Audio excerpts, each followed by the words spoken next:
right, here we go. Becoming Okay. Undone is the podcast for those who dare bravely, risk mightily, and grow relentlessly. Join me, Toby Brooks, as I invite a new guest each week to examine how high achievers can transform from falling apart to falling into place. Folks, we got a real treat for the Gen Xers, especially among us. I grew up on a steady diet of American Gladiators, and one of my favorites was always Malibu. So we are blessed to have the one and only Darren Malibu McBee in studio today. Thanks for joining us, Darren. Hey, Malibu's in the house with you, Toby. I can hardly wait to get this rocking and rolling, man. Thanks so much for having me on your podcast. So cool. So if you haven't seen the documentary, we'll talk about that. But this is about more than American Gladiators. Darren has an incredible story of resilience and just overcoming things that we wouldn't have chosen in our lives. And I just found so much inspiration from what I've heard. So I'm really looking forward to this. And really, you straddle a lot of the things this show. What we've talked about athletes, we've talked about entertainers, we've talked about entrepreneurs, and how this notion of overcoming things in our path is kind of universal. And our identity can be taken from us, but that doesn't mean that our life has to be over. So I always start at the beginning, wherever that was for you. You mean like beginning when I was in diapers, or yeah, like just your childhood? How far back you want me to go? What was Darren all about? So, for me, I've always been a spiritual person. I've been a Christian since I was 13 years old, and I've always wanted to live my life according to the dictates of God's word instead of the dictates of what the world would have to say. And a lot of times that's put me as an outcast, so to speak. But to me, there's no other way to live my life. And God has taken me on quite a journey. So I would say Darren McBee is a man who loves God with all his heart. And I relentlessly follow him and try and improve myself daily through prayer, reading my Bible, and just asking God to make me the best man that I can be, so that I can glorify him and then be an encouragement to as many people as possible, because I know so many people in this world today are suffering, as you know, and they can't find their way out of what seems to be a really dark, deep pit of despair because of all the crazy things that are happening in the world right now. So my place right now is to try and inspire, encourage, and try and let people know that there are still heroes in this world that they can look up to, like you and I'm sure a lot of people you've had on the show, and hopefully, Lord willing, me. Yeah. Well, that's awesome. I remember watching the show, and I knew in that moment, like, I'm going to reach out to this guy. I would love to have him on. You talked about your identity early on being tied to sport, and how your relationship with your dad was really kind of the impetus behind pursuing athletics. And ultimately that led to a career in entertainment and kind of athletic entertainment at that. So talk to me a little bit about that upbringing and the role that sport played in your identity.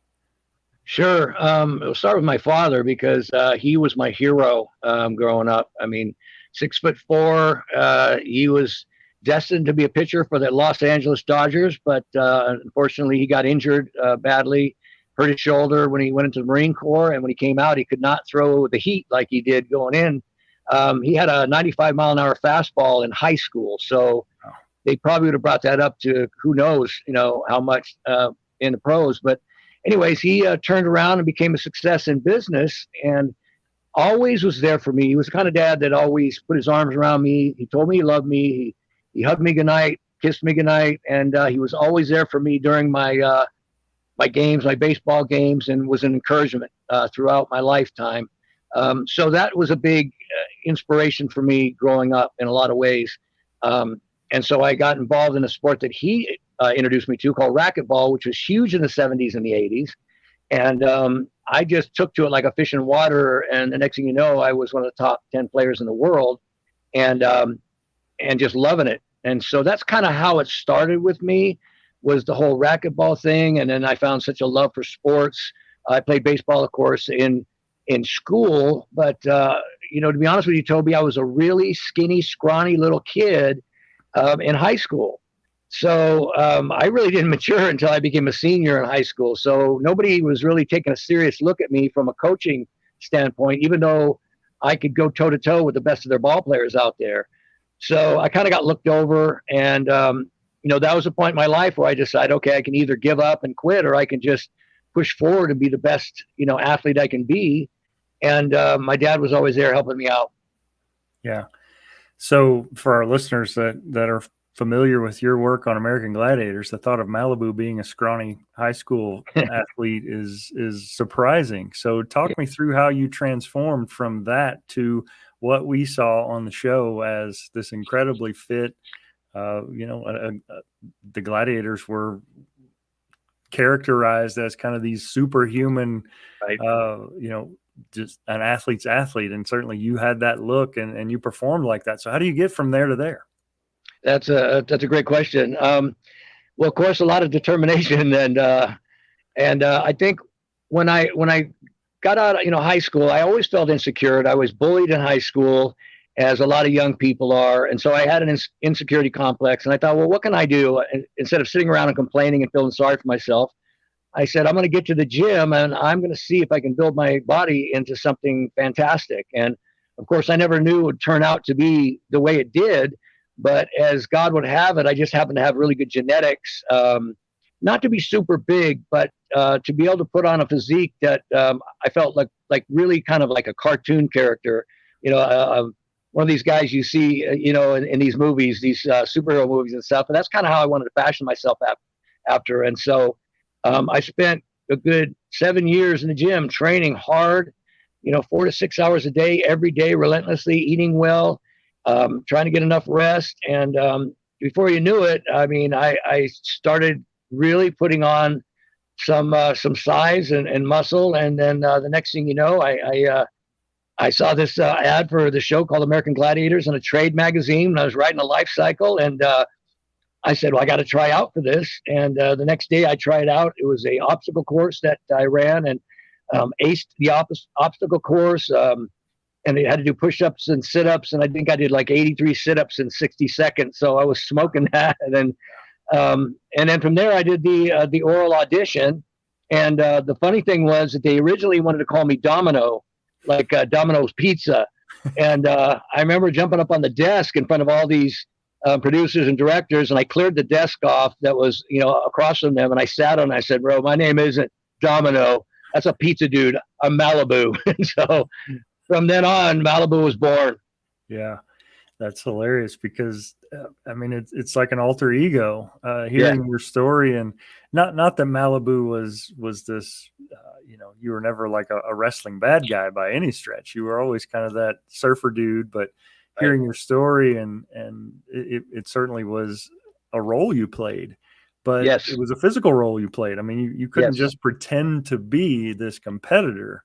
Your exploits were put on display for all the world to see. And the thing I was really impressed by, and as an athletic trainer working with sports teams throughout the years, you're an athlete, and it's almost the equivalent of you're playing multiple games per day. Yep. Day after day after day. So kind of talk me through the physical toll that the show took on you and your colleagues as you continued to compete and the show continued to grow in popularity.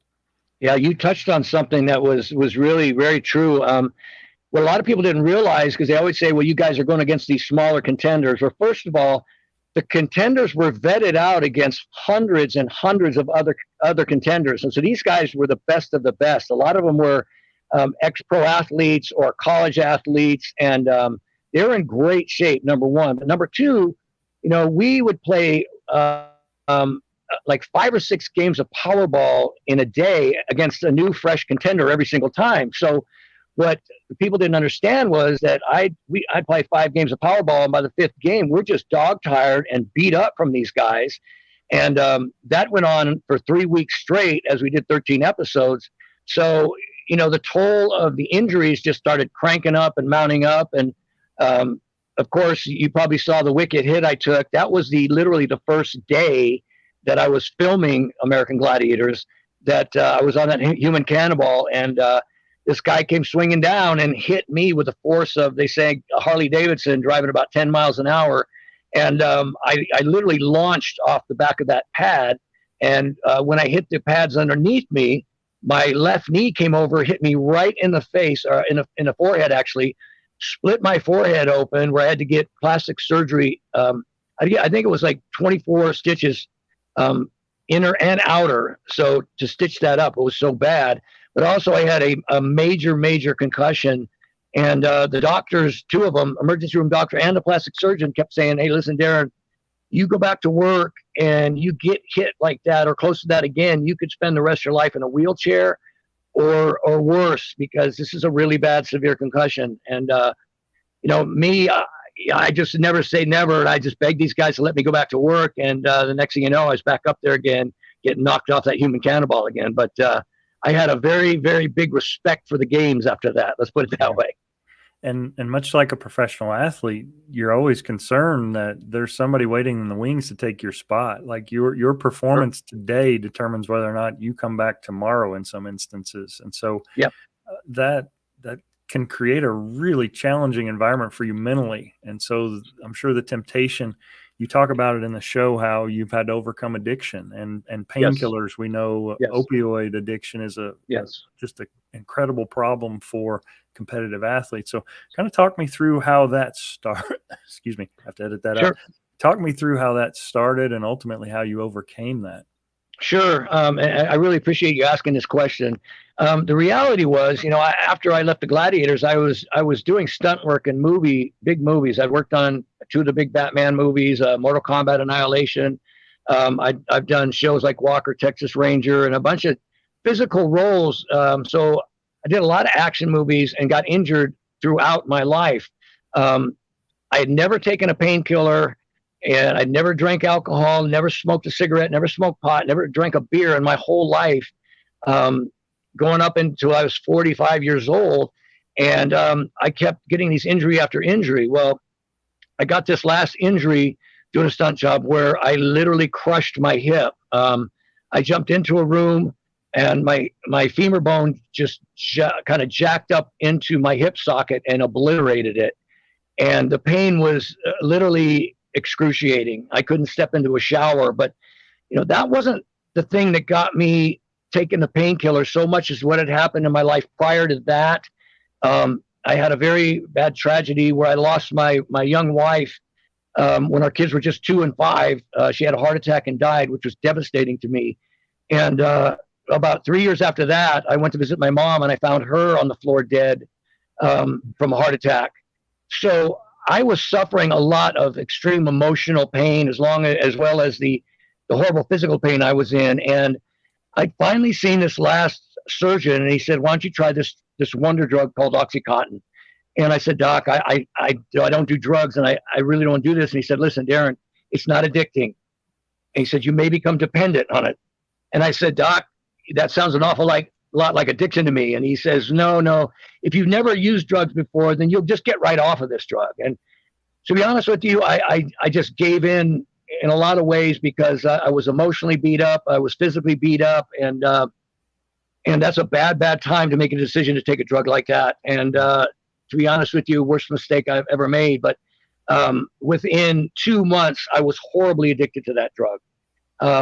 It was like I couldn't live without it. And then after a couple of years, you're to the place where it's not even working anymore. The more you take, the less it works for you. And it just has this effect where it just works less and less. And my pain started hurting more and more. And then I was just taking it just because I was dreadfully fearful of being sick. It's just a horrible, evil cycle. And I'm actually in a lawsuit against Purdue Pharmacy right now for the lies that they were telling about this Oxycontin and how it was not addicting and all the things they told a lot of people.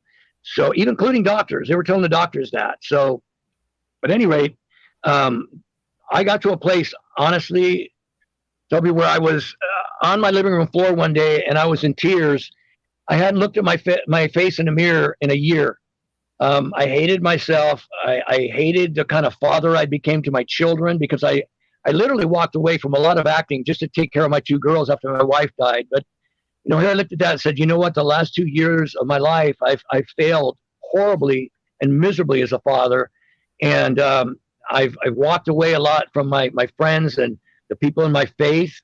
And I got on my knees and I just prayed. And I just said, God, listen, I can't do this. there's no possible way I can stop this drug from ravaging me and tearing my life apart. And my life is yours. You can either take me to heaven right this moment, or you can help me get through this. I said, God, I'm too much of a chicken to commit suicide, so I'm just begging you to please help me. And the next thing I knew, I finally called a rehab place, and I said, listen, I want to come in. And then they said, well, do you have any upcoming surgeries or any of that stuff? I said, yes, I have to have a hip replacement. They said, don't bother stopping until after your hip replacement. So I went in, I had the hip replacement surgery, and a month after it, I was feeling great. I was taking what amounted to 4 pain pills a day, as opposed to upwards of 70 pain pills a day. Wow. And I was doing great. I mean, I was going to go into rehab and get off the rest of it. Well, I woke up one morning about a month later, and the entire right side of my hip had swollen up to the size of half of a football. It was red hot, and the area where they'd gone in to suture me up had ripped open, and there was this viscous fluid that was pouring out of the side of my hip. I went to the emergency room, and immediately they set me up for surgery the next day because I had a systemic infection that was a streptococcus infection, and it attacked my whole system to the point where the doc said, listen, Darren, we got to give you new hip replacement. And with this, even with this, there's one chance you're going to die from the infections, another chance you're going to lose your leg, and thirdly, you may come out of it. And so these were the options I was told by the doctor. I began weeping in his office because, those 2 out of 3 were terrible. Right. And so I spent the next 5 months in and out of a nursing hospital. I was 3 months in a nursing hospital and 2 months at home with a wound care specialist that came to my house every day. And then just about every other month, they were giving me a different type of very powerful antibiotic, hoping that it would kill off this infection. And nothing worked. And I was praying and praying. And then after 4 months, finally, by the grace of God, that hole in my leg healed up. And I was healed. I mean, it was, I want to say a miracle from God, because the infection was truly devastating. And I'd heard stories of people that went and got a toe amputated and got the same kind of infection on their toe and died. Yeah. So I know God had a hand in this. And so after I got my second hip replacement, I went into rehab. And I wish I could say when I got out of rehab, I did stellar and I quit, but I quit my drugs. I didn't. I failed. I got addicted again really quickly, and I went into rehab again, and I failed. And I got out of there, and I failed, honestly, about 4 times. Mm-hmm. But what I learned, Toby, through that is as I was failing, I was always failing forward, meaning each time I was getting stronger. Each time I was saying, okay, I can do this. I can do this. And each time I was praying, God, give me the strength. And so the fourth time was a charm. I got out of there. I got off the drug. I spent 5 months in an outpatient program learning about, alcohol, drug addiction, and the effects of withdrawal, all these things. And I became totally fascinated with that and decided, God, I can use what I've learned and what I've been through to help other people. Sure. So now what I do, among other things, is I manage a sober living house. We've got 10 guys living here. I'm the manager. I drug test them. We talk all the time about issues having to do with drugs. We have meetings. And to me, it's just been another form of ministry where God has taken something that was so negative and turned it into an amazing, positive experience. So, I just want to give God all the glory for all this. That's to awesome. Tell you the truth, man. Yeah, that's fantastic. Part of the genesis for this show came last year. I spent a week as part of an intensive, it's called the Summer Intensive for Medical Staff at the Hazelton Betty Ford in Rancho Mirage. And right. We're actually embedded in that program. So we get assigned to a group I was with males who lived in a certain house, and mm-hmm. I got to sit in on their group therapy sessions, and I got to talk to one-on-one with them. And it really changed my entire perception of addiction. And right. Society wants to ostracize and stigmatize. Right. And it's so disingenuous, and I feel like it's honestly, I mean, if we're going to go there, it's a trick, it's deceit, Yes, because we see celebrities living this party lifestyle, that's and right. then as soon as they succumb to addiction, like, we kick them out to the That's curb. exactly right. You're less of a human being because you can't Right. handle that. Right. And what I emerged from that realizing was, these people, yeah, they succumb to addiction, but how much strength does it take to put your life on hold? The financial, your family is essentially suffering Yeah. financially, as well as you're not there, and Right. you're in this 30 days of recovery. And then I used to think, like, oh, that guy's been in and out, in your case, 4 times. Yeah. And society's so quick to judge, like, you're never going to learn your lesson. But you're right. Right. Recovery is a process. Yes, And it is, and without a doubt. hopefully you're making incremental steps toward to recovery every time. Right. And I just Exactly. want to applaud you. Like, congratulations on your sobriety. Thank you for the Thank you. ministry that you're providing to these men who have also had their own struggles. But Yeah.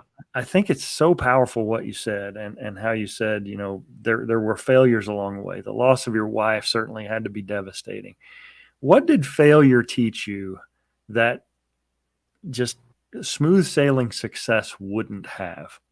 Oh, that is such a great question. I mean, I could talk about that forever. I mean, let me just start with sports. Okay. When I was playing racquetball, I failed. I lost 10 times, 100 times more games than I ever won on my road to becoming one of the best players in the world. So I failed way more times than I ever succeeded. But each time I was failing forward. I was learning a little bit more, getting a little bit stronger. And then the same thing with acting. When you go on auditions, you're a piece of meat to these people. They don't really care about anything unless you have the right look. You say everything's perfect. They don't care about you as a human being. So you hear some ruthlessly wicked criticism when you're, going on auditions and stuff. But again, I failed and failed and failed. And then all of a sudden I started booking jobs. And then pretty soon I started hitting big movies. But again, I failed 100 times more than I ever succeeded. And I think, the takeaway is that you just don't quit. You persevere, you move forward. And it's just like anything else. I mean, if you look at the Bible, every one of the people that God used in major ways were flawed men. I mean, these guys failed miserably in life a lot of times. David was an adulterer and a murderer, but God turned around and used his life in the most magnificent way we could imagine. I mean, you just go through, look at Peter. Peter denied knowing Jesus Christ after he walked with him for 3 years, watching him do miracle after miracle and loving on people. And then he denied even knowing him 3 times. But that wasn't the end of the story. The end of the story was Peter, after weeping bitterly, got back with the Lord, and he became one of the most powerful spokesmen for Christ since the New Testament. So same thing with Paul. I mean, I could go on and on and on with all these people. So a lot of times when you fail, you just don't quit. You fail forward. You learn. And I believe that some of the most rich personalities and some of those wonderful people I've ever met in my life have gone through some of the most incredible tragedies, trials, tests, and tribulations that you would ever meet. And I'm sure you can relate to that, Toby. I'm sure you understand what I'm talking about. Yeah, absolutely. And I think it's important for people to realize, I teach grad students a lot, and they're struggling through some of the hardest coursework they've ever taken, or Right. they'll graduate and they get that first job, and maybe it works out, maybe it doesn't. But Right. what do you tell yourself in that moment? It's easy for us as old lions to the pride to look back and realize where the lessons were. But for a young person who's in the Yeah. midst of that season of rejection, my daughter's a vocal performance major, and she said one of the first things they taught her as a vocalist is, your job isn't to sing. Your career is to audition. That's right. And to recognize that failure is baked right in. It's an expectation in this role. Yep. If you're not comfortable with failure, you're in the wrong line of work. And I think That's exactly acting right. and performing is much the same. So what do you tell a young person who's on the front edge and staring down this possibility of failure to keep going during those times when things didn't go the way they had hoped? Great question. A couple of things, Toby. I would tell them, one, reassess your values, your priorities, and your dreams and hopes, and make sure that you're doing something that you are ready and prepared to do for the rest of your life, whether you make a ton of money or not. I always say success is doing the job or the career that you enjoy doing or you're gifted to doing, and go after that with all your heart. That's the first thing I would say. But as far as that person who's downcast and saying, "Man, I'm blowing it," listen, man, you got to get up, my son, and you got to realize that tough times don't last, but tough people do. And so you got to persevere. And what I realized as an actor, they said, "Darren, listen, you're going to fail and fail and fail. But like I was telling you, you fail forward. Always learn, young man or young woman, something from what your failure cost you. What cost me to fail, or why did I not get that job, or why did I blow that interview?" And that's what I would always do. If I went in and I just really messed up an audition, it was terrible. Okay, after I stopped feeling sorry for myself, I would say, "Okay, Darren, what can you do better next time?" And then I went and made sure I did it. And that's the best advice I could give anybody, is always learn, because there's lessons in every failure that are golden opportunities to step up and learn and grow and achieve every dream you ever hoped for. That's so powerful and so inspiring, because it's always tempting in that moment to just shut it down. Well, maybe I don't have what it takes. Maybe I'm not cut out for this.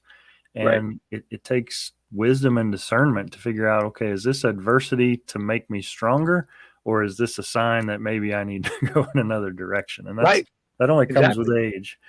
Right.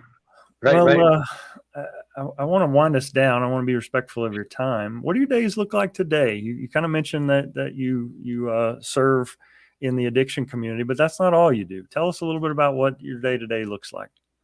Well, thank you. It's been quite an exciting journey. I just worked on a movie, stunt coordinating a little film last week, which was fun. So I'm still dabbling in the movie industry, but really my main objective and my main drive is ministry right now. I honestly, after all the publicity I've been getting from these podcasts that I've been doing, and all the publicity I'm getting from these two major documentaries that are out there, I really want to parlay that into a platform where I can encourage young people in their lives to tell them, "Listen, man, there's a God out there that's real, and that you search for that God, believe in that God, because the world's going to tell you right now that there is no God. And if there's no God, it's an awful, hopeless, empty place to live your life these days." So that's one thing. But for me, again, if I can go out and speak in churches or do radio shows or podcasts like this, where I can encourage people and tell them, "Listen, man, there's heroes out there. Search for a hero. Search for a mentor. Find somebody who you respect, that's older than you, wiser than you, and then listen to that person.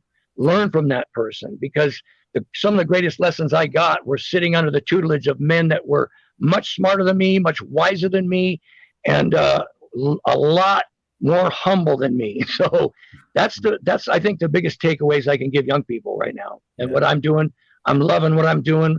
I honestly, Toby, I am happier now with where I'm at and what I'm doing than I've ever been in my life. That's awesome. And such an inspiration, because thank you. If we look at you've had to go through some stuff, things that no one would have chosen. And there's so much hope in knowing that someone can emerge on the other side of that and still be able to say that I have a life worth living. I have a fulfilling existence, and I'm pouring into other people. So that's fantastic. Right. I love music and the emotion that it can convey or represent. If we're doing an 80s training montage or some sort of pieced together clip of Darren McBee's life, what song do you have playing in the background, or what song most represents who you are? Man, you threw me a curveball there, Toby. I gotta say, there's a couple that stick in my head. Motley Crue is one. I always loved the glam bands of the 80s.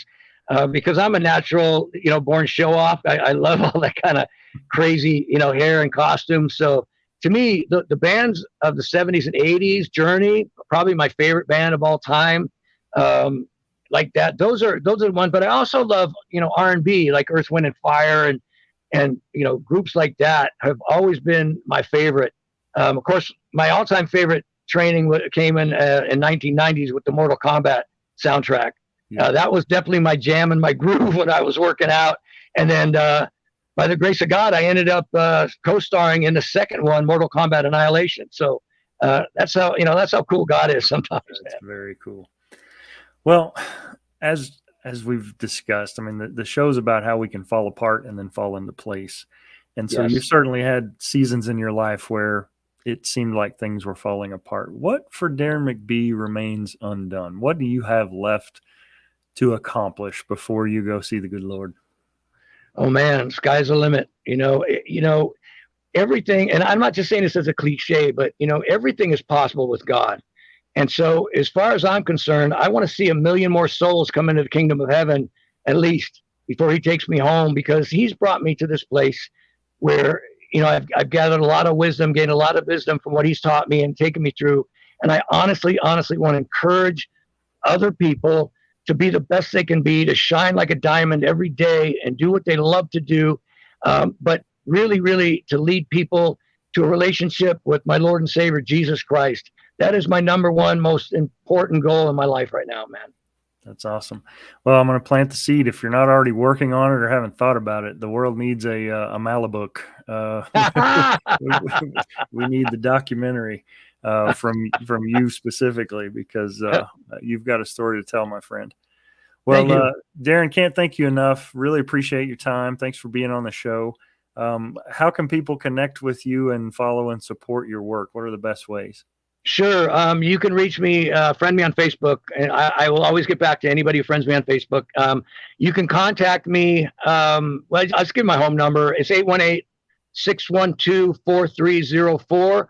If you need someone to talk to, if you're struggling with, issues of faith or addiction, I'm never going to shove my beliefs down your throat. Listen, those are personal. I'll always just share my journey, but I'm there to discuss anything with you. I mean, I also counsel people that are going through depression and anxiety and things like that. So please call me, 818-612-4304. Actually, text me first and I can get back to you because I'm kind of busy and I don't pick up a lot of calls. But please, by all means, get a hold of me. Fantastic. Well, big inspiration for me. I had a lunchbox back in the day. I'm not ashamed. So as an 80s kid, you were definitely someone to aspire to. So I certainly thank you for that, and certainly it continues. So Darren, thanks. Thank you so much, Toby. God bless you, man. You as well.